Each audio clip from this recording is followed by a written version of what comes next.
Hello students, today we will discuss our second part of friction of class 8th. In this class, I will discuss about the various types of friction. So let's see. Friction, it is basically of two types. Static friction and kinetic friction. Kinetic friction. Static friction. When object is at rest, means it is not having any speed or its speed is zero. So at that time the frictional force applies here is known as the static friction. What is the important condition here? Object at rest. Yeah. Suppose it is on one surface or floor and second it is our object. At this time the force applies here is the static friction. Then in case of the kinetic friction, kinetics means the motion or dynamism. When the object is in motion, then the frictional force applies is known as the kinetic friction. Kinetic friction, it is of two types again. First, it is sliding friction.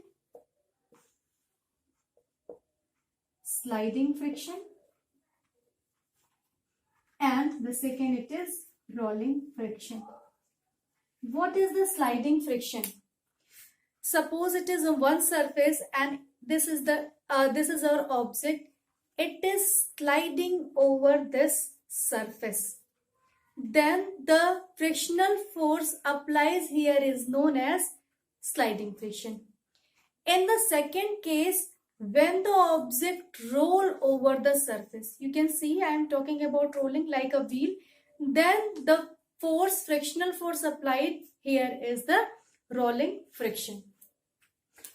So we can present the static friction and kinetic friction, sliding and rolling. Let's see about the static friction and kinetic friction. I am representing it on graph. Okay. This is your x-axis. It is y-axis. On y-axis I represent the frictional force. And here the applied force. Okay. When we apply, we are assuming that object is at rest. Then if we are applying the force on this object, suppose it is a condition, to make it in motion, to bring it in motion, we are applying the force. Okay.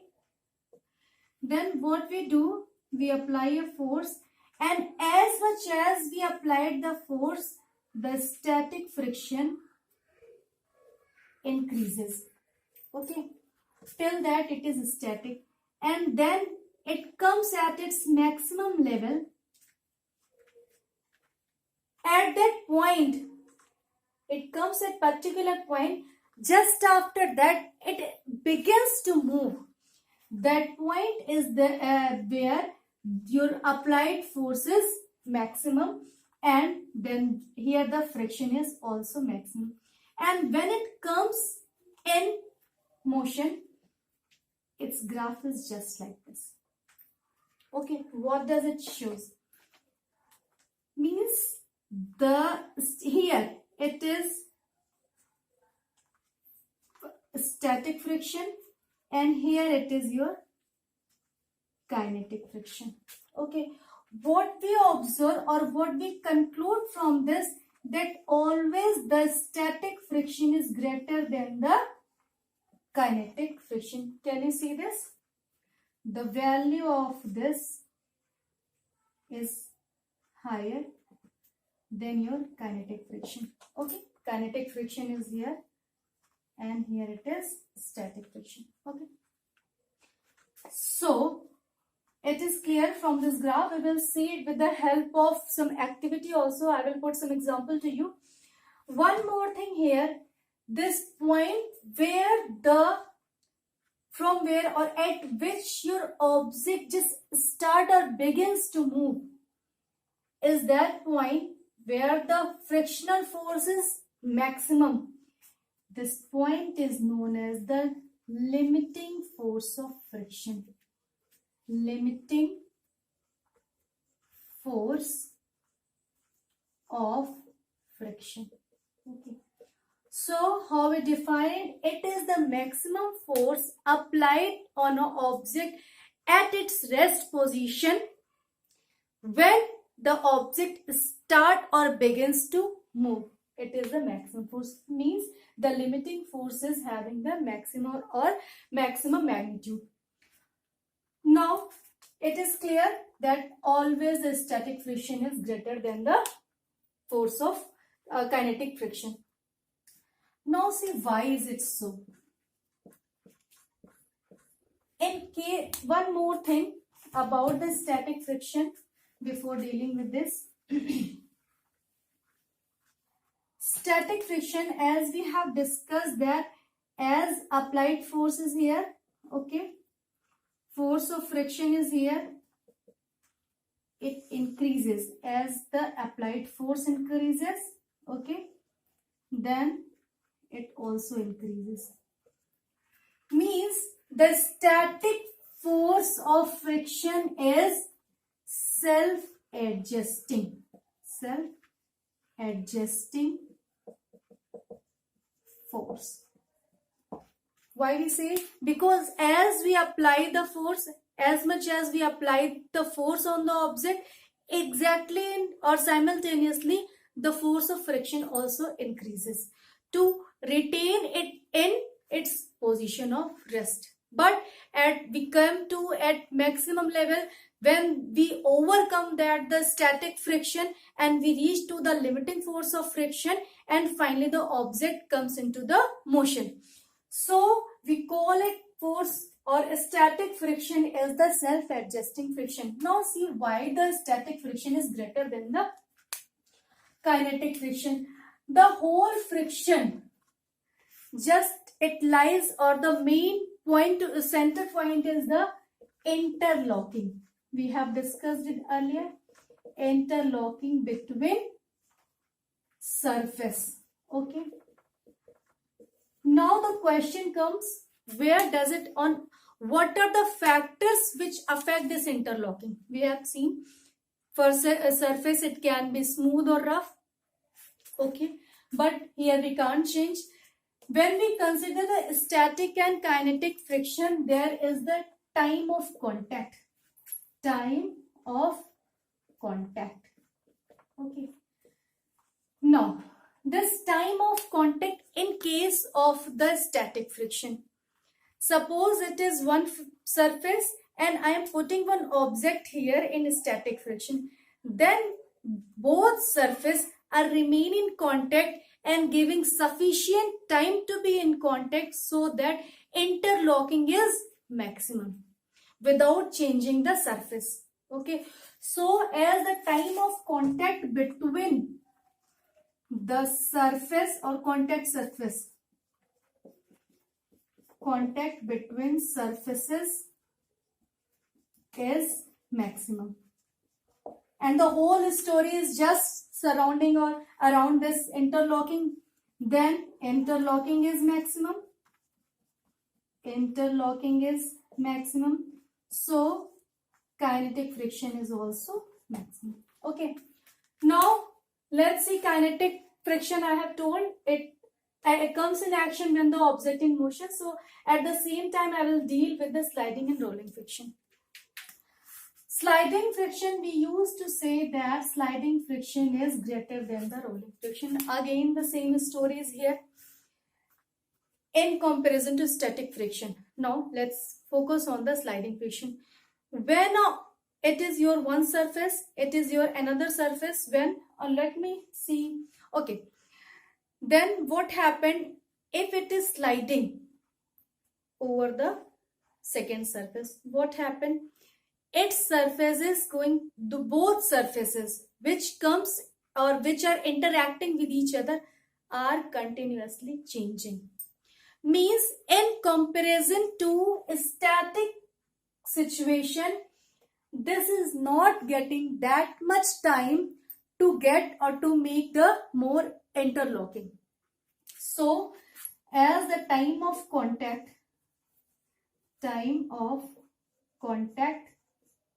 between surfaces is less, so same story, interlocking will less, and as a result the force of friction, we call this sliding friction is less. Now let's see the case of rolling friction. What happened? Not only the surface which is getting time of contact is also changes along with the surface, which is also going to be reduced. So here again the time of contact, here it is least, so interlocking will be the least, and the friction or rolling friction will be least or minimum. Same story will be there.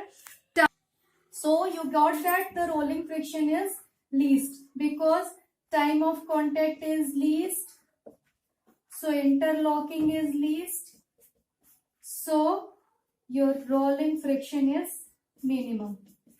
So we can just present it in this form: static friction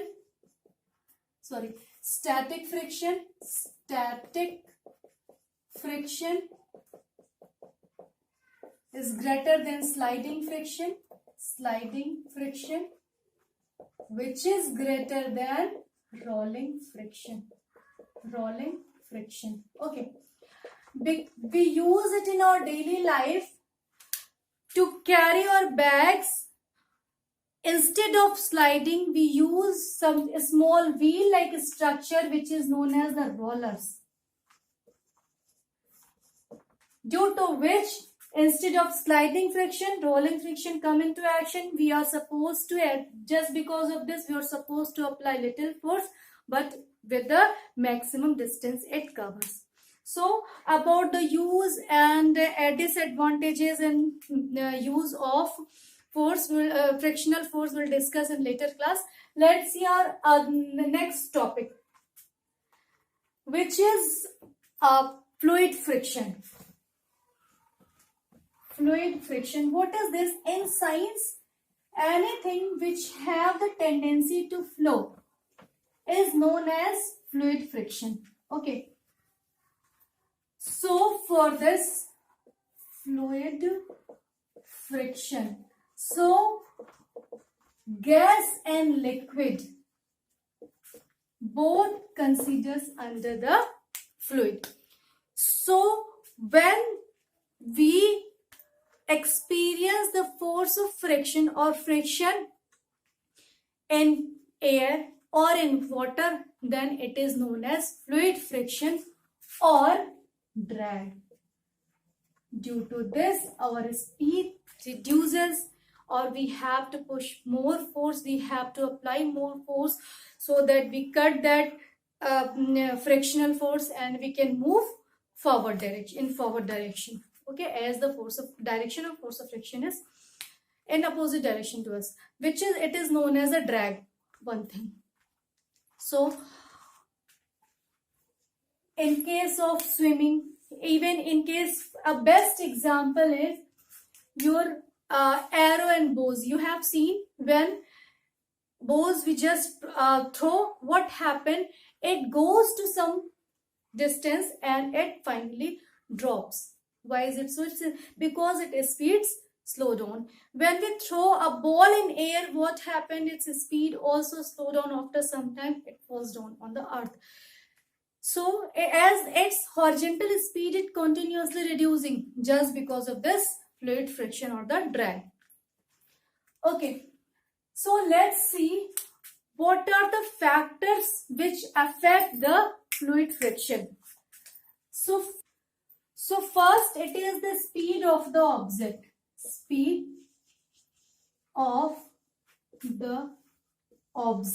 Okay. as higher will be the speed of object, the same or the as more will be the fluid friction. Okay. So speed of object is directly proportional to the drag. Then a second topic, shape of the object. Shape of object. About this we'll discuss more in just after this. But one more thing, if object is having same speed, okay, same speed. Suppose we have two objects, object A and object B, both are having the same speed, VA is equal to VB. Clear? But the object A is having a streamlined body. Streamlined body. Then what happens? The fluid friction will, or the drag is less. It will experience the less drag in comparison to object B, as it is not having the streamlined body. Okay. Okay, let's see what is a streamlined body. What is it is? Okay, let's see at first. Let's see what are the factors: speed of the object, shape of the object, then the size of the object. Size of object. If any object is larger, then it will experience the more force of friction or more drag, and if it is so, size is also directly proportional to the drag. Clear? Means larger the size, larger will be the drag in magnitude. Then our fourth point, which is nature of the fluid. Nature of fluid.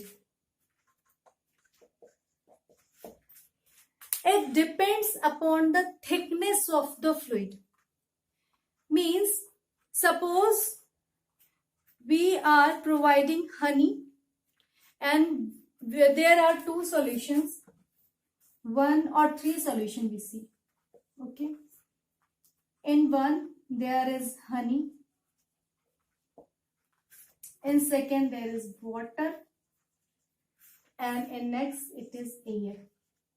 We drop a coin, 1 rupees coin here. Okay. Which one will come first in this, at the bottom? Obviously in air it will come first, then it will be at second position, and it will be at third position. Why? Because the nature of fluid is different in these three cases. It is thickest, it is thick in comparison to air. So whatever, there is a concept of viscosity actually, viscosity, which we will deal in our next class. That will be, I think, 11th, 10th or 11th it is, where it plays important role and cause the drag. So it was the fluid friction, and these were the factors on which it depends. Due to the fluid friction, there are some advantages like a turbine or windmill works on this concept. But there are so many disadvantages, as it reduces the speed. Speed reduces because of this drag. And second thing, as it is a type of friction, so it also release heat energy. So we are supposed to use more fuel. So fuel consumption here become more due to this drag. Here. Now, our last topic about which I was talking, let's see what is the streamlined body. Streamlined body is very important, and we got this idea from the nature. For example, we see the birds, they can fly. We see the fishes, they can swim in even in fresh water and marine water. Their shapes are particular or specific shapes are they are having. It is like this. Okay. Even in birds you will see, which can fly in air, the birds, and then the aquatic animals, especially the fishes. Their shapes are streamlined. By observing this, we were able to give a proper shape to our racing cars, to our you can say high speed vehicles, and finally our planes, aeroplanes and ships. We are providing the same streamlined shape. What happened when the fluid come in contact with this? It deflects in this way. Okay, so it experiences the less drag. Their direction, if it was not like this, then the whole air will come in. It will come in this contact. If I'm just putting, suppose it was here and it is an ordinary body, then what happened? It will work like this. The fluid will work like this, and this much fluid friction will be applied here. But in case of this streamlined body, it deflects in this way. So this streamlined body help to reduce the drag, which this concept we use in our planes, aeroplanes, ships, and our racing cars, or any vehicles in which we wish to have a high speed. Then we use this streamlined body. So because of this, the drag is reduced, so speed is high, and as the speed is high, and at the same time, as the friction is less, drag is less, so the heat energy will be less, so the fuel consumption is less.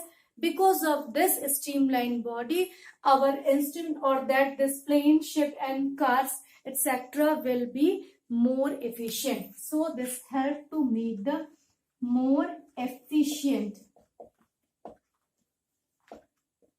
or object will be, or machines will be, or fuel consumption is going to reduce because of this streamlined body. So it was all about the friction, frictional force, its type, sliding, static, rolling friction, and along with this or fluid friction, which was applied in gas as well as liquid, all fluids. And what is the streamlined body I have discussed. In my next class, we will deal with how the friction is acts, or we say that it is necessary evil. So this much I think will give you concept. I'm trying my best to give you the understanding about the different types of friction. Still, if you have any query, please drop your comments or drop your query in the comment box. Thank you very much.